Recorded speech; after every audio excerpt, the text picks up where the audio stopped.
Hello everyone, मेरी channel में आप लोगों का स्वागत है। मैं हूँ डॉक्टर तेजल और आज मैं आपको हेयर फॉलिंग के बारे में बताऊंगी कि कौन कौन से कॉजेज होते हैं और कौन सी होम्योपैथिक मेडिसिन से ज़रिए उसको ठीक कर सकते हैं। तो फ्रेंड्स, ये वीडियो आपके लिए बहुत ही ज़रूरी है, तो एंड तक बने रहिएगा। और जो भी मेरी चैनल पे नए हैं वो प्लीज़ सब्सक्राइब कर दीजिए और बाजू में जो बेल आइकन है उनको भी प्रेस कर दीजिए, ताकि जब भी मेरी नई वीडियो आए उसका नोटिफिकेशन आपको मिलता रहे।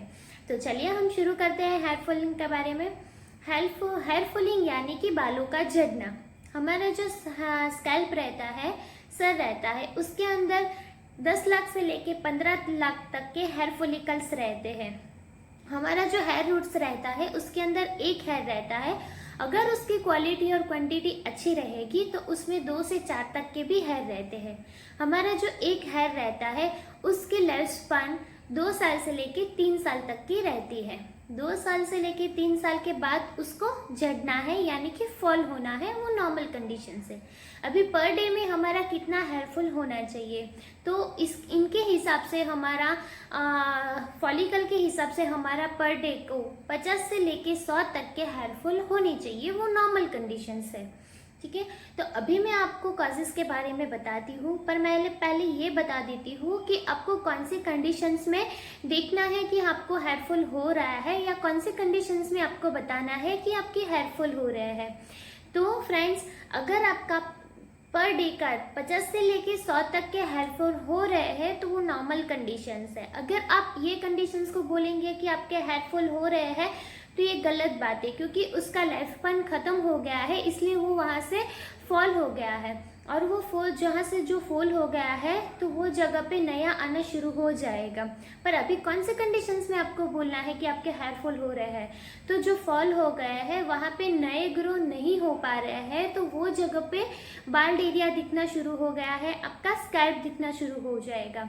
या तो फिर कोई ऐसी जगह है जहाँ पे सर्कुलर पेच में आपके हेयरफॉल हो गए हैं, और या तो फिर आपकी जो हेयर की डेंसिटी है या थिकनेस है वो कम हो गई है, यानी कि बाल आपके पतले हो गए हैं, तो ये कंडीशंस में भी आपका स्कैल्प दिखना शुरू हो जाएगा। तो आपके बाल झड़ रहे हैं और साथ साथ में आपका जो डेंसिटी थी या क्वालिटी थी, क्वांटिटी थी, वो कम हो गए हैं, तो ये कंडीशंस में आप बोलेंगे कि आपके बाल झड़ रहे हैं। पर अगर आपके ये डेली के बाल झड़ रहे हैं और उसके सामने आपके डेंसिटी और वॉल्यूम जो है वो नॉर्मल है, तो आपके बाल झड़ नहीं रहे हैं, वो नॉर्मल कंडीशंस में है। तो अभी अब होम्योपैथिक मेडिसिन जो है वो किस पे वर्क करेगी, तो होम्योपैथिक मेडिसिन जो आपके गैप दिख रहा है उसमें रीग्रो करेगी, और जो भी वॉल्यूम कम हुआ है, यानी कि उसका जो थिकनेस कम हुआ है, तो वो थिन में से उसको थिक करेगी, डेंसिटी बढ़ाएगी।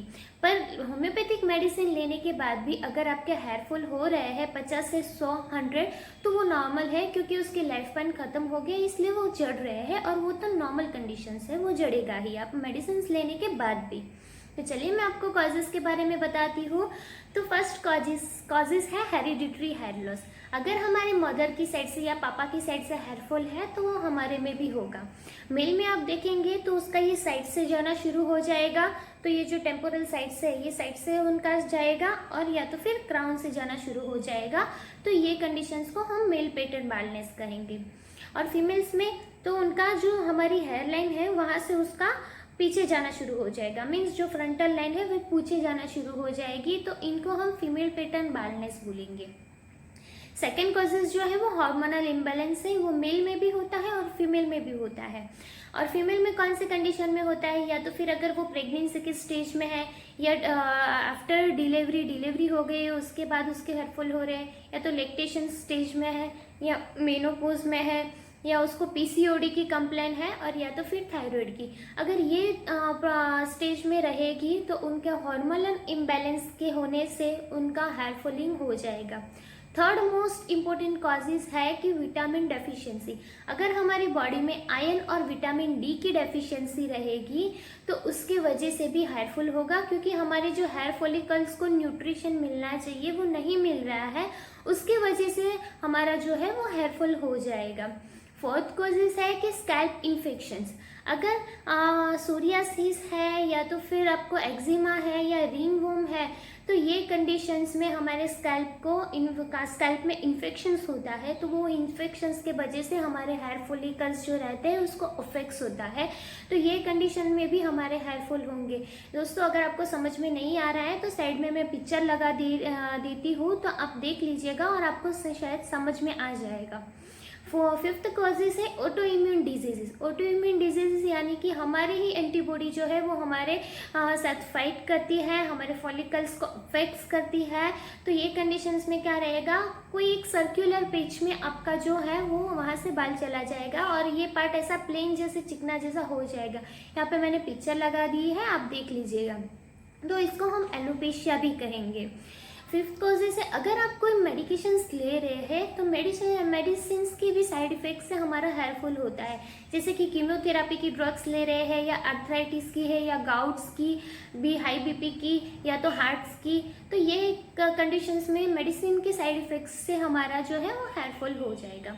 अगर रेडिएशन थेरापी ले रहे हैं तो रेडिएशन थेरापी में क्या होगा कि रेडिएशन थेरापी की वजह से जो बाल हेयर फॉल हो गए हैं तो वहाँ पे रिग्रो नहीं हो पाएगा।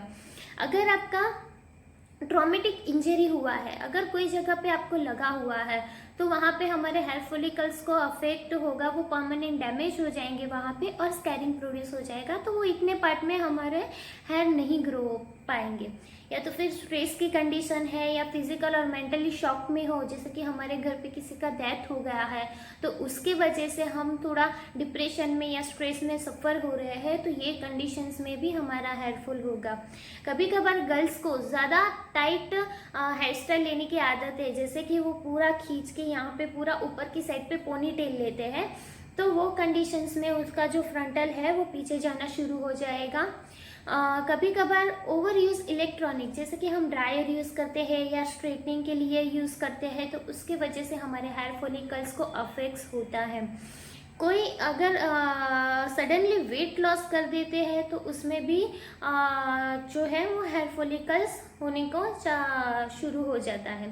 तो फ्रेंड्स ये रहे आपके कॉजेज़, इसमें से आपको फाइंड आउट करना है कि आपके हेयर फॉल किस चीज़ के वजह से हो रहा है।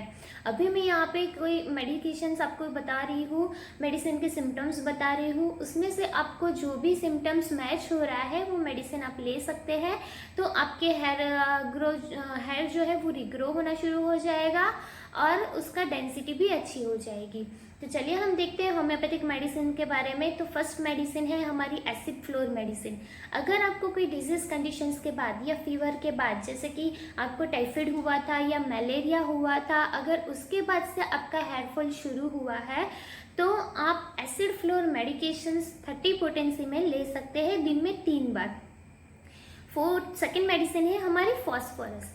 अगर आपका क्लाइमेट चेंज हुआ है या तो फिर आपका वाटर चेंज हुआ है, जैसे कि आप पहले कहीं और रहते थे, अभी अपनी जगह चेंज करके कहीं और रहने के लिए गए हो, कभी कभार आपने देखा होगा क्लिनिक में आके बोल रहते हो कि पानी चेंज होने की वजह से मेरा हेयर फॉल हो रहा है, तो ये कंडीशंस में आपको फॉस्फोरस मेडिसिन 30 पोटेंसी में लेना है दिन में 3 बार। तो आपको हेयर फॉल के साथ साथ अगर ग्रे हेयर की प्रॉब्लम है या सर के अंदर आपको ज़्यादा खुजन सी आती है, तो ये कंडीशंस में आपको फॉस्फोरस लेना है। फॉस्फोरस में क्या रहेगा, उसका जो है वो वर्टेक्स पार्ट से हेयर फॉल चालू हो जाएगा, वर्टेक्स पार्ट से हेयर फॉल चालू होगा और फिर उसका क्राउन से और फोरहेड से उसके बाद से जाना शुरू हो जाएगा। तो फॉस्फोरस आपको 30 पोटेंसी में दिन में 3 बार लेनी है।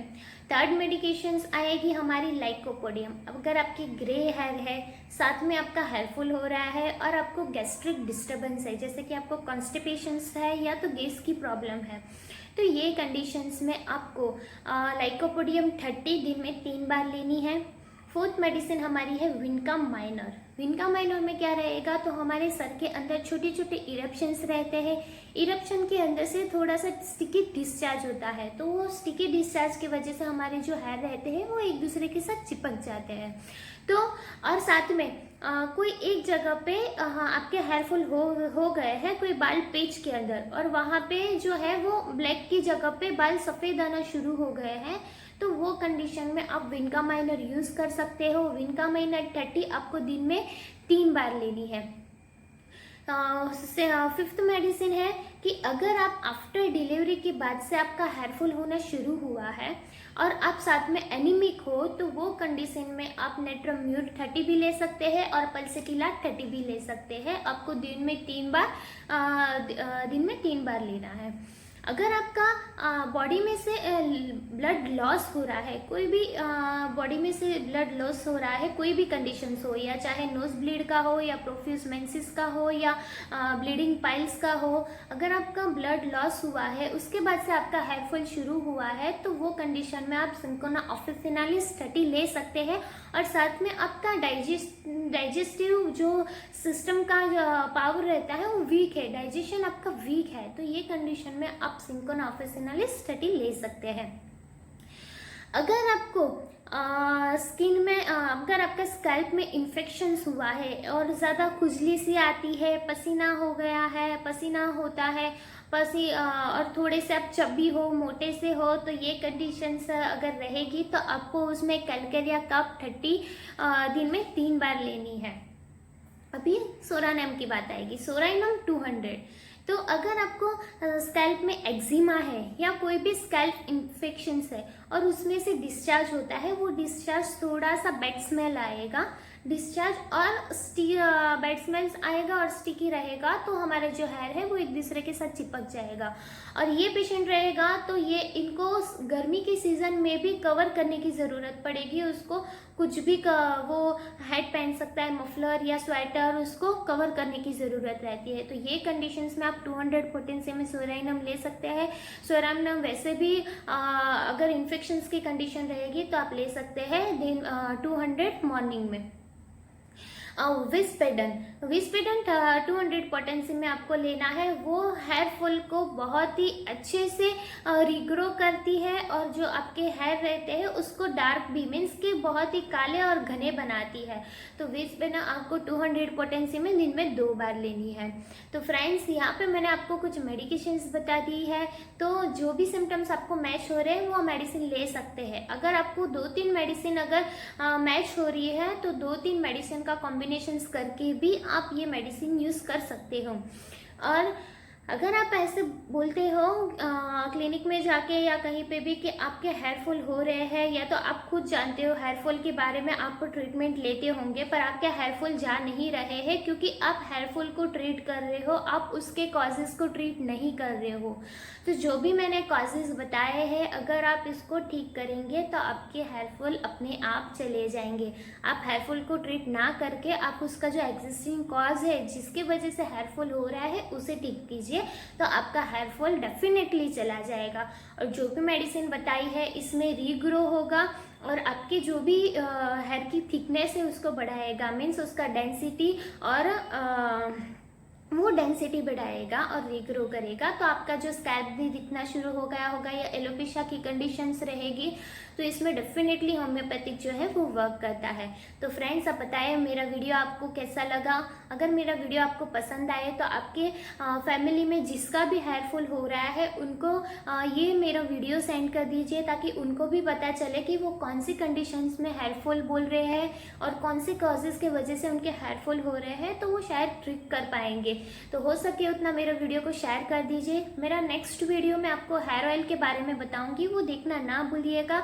हेयर ऑयल के लिए कौन सा हमें हेयर के लिए ऑयल यूज़ करना चाहिए, उसके कौन कौन से कंटेंट हैं और वो क्या रोल करते हैं। तो फ्रेंड्स, आज के लिए इतना ही। मिलते हैं हम नए वीडियो में। Thank you so much.